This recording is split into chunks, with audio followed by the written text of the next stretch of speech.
नमस्ते। कहानियाँ दिल की में आपका एक बार फिर से स्वागत है।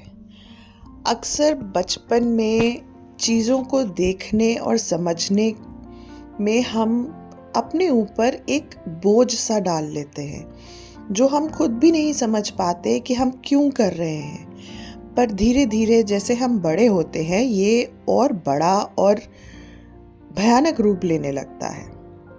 आज की हमारी कहानी एक ऐसी ही भावना के बारे में है। तो चलिए शुरू करते हैं आज की कहानी, तुलना का परिणाम। लखनऊ के व्यस्त शहर में अर्जुन नाम का एक युवक रहता था।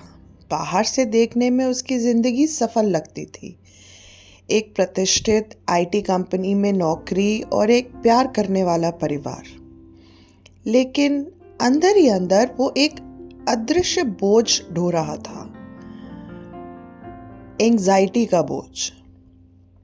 किशोर अवस्था से ही अर्जुन पर उत्कृष्ट प्रदर्शन का भारी दबाव था। वो अक्सर अपने बड़े भाई की उपलब्धियों से अपनी तुलना करता, जिससे उसे खुद पर संदेह और असफलता का एहसास होता था। और ये एहसास धीरे धीरे उसके मन में घर कर गया। ये तुलना कभी उसके परिवार ने नहीं की, लेकिन वो खुद से ही ये करते हुए समझ ही नहीं पाया कि कब इसका असर गहरा और भयानक रूप ले रहा है उसके अंदर। उसके ऊपर ये एंग्जाइटी का दबाव अक्सर जब कोई महत्वपूर्ण काम उसके जीवन में होता था, तब बहुत विशाल रूप में उभर कर आता था। एक बार ऑफिस के एक महत्वपूर्ण प्रेजेंटेशन के दौरान उसकी ये एंग्जाइटी एकदम चरम पर थी। उसके हाथ कांप रहे थे, आवाज़ लड़खड़ा रही थी और सीने में एक अजीब सा कसाव महसूस हो रहा था। किसी तरह उसने प्रेजेंटेशन पूरा किया, लेकिन उसे लगा उसने खुद को शर्मिंदा किया है सबके सामने। वो रात भर नकारात्मक विचारों में उलझा रहा, खुद की आलोचना करता रहा और अस्वीकृति के डर में घिरा रहा।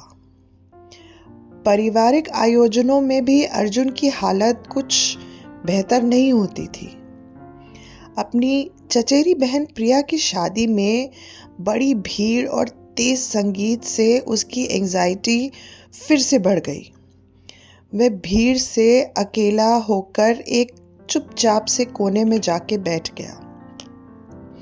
उसकी दिल की धड़कनें बहुत तेज और सांसें उखड़ने लगी थीं। जब वो वहां एक शांत कोने में जाकर बैठा, तो प्रिया ने उसकी अनुपस्थिति को नोटिस करते हुए उसे ढूंढ निकाला। उसने चुपचाप अर्जुन के पास बैठकर उसकी बातें सुनी, बिना किसी जजमेंट के, बिना कोई सुझाव दिए हुए। अर्जुन के लिए प्रिया का ये सहारा एक उम्मीद की किरण बना। अपनी एंग्जाइटी का सामना करने का निश्चय करते हुए अर्जुन ने मदद ढूंढने का निर्णय लिया।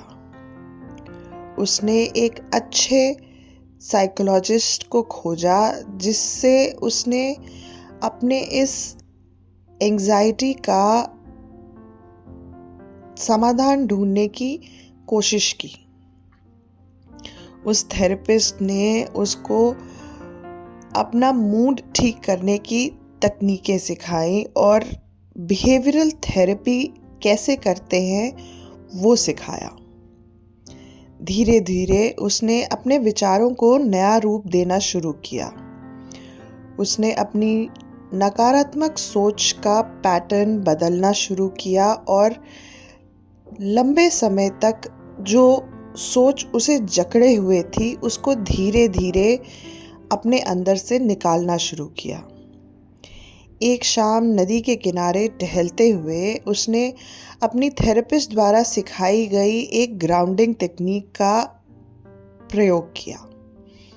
उसने हवा की हल्की ठंडक, पास के फूलों की खुशबू और नदी के बहाव की आवाज़ पर ध्यान केंद्रित किया। लंबे समय के बाद उसे एक असीम शांति का अनुभव हुआ।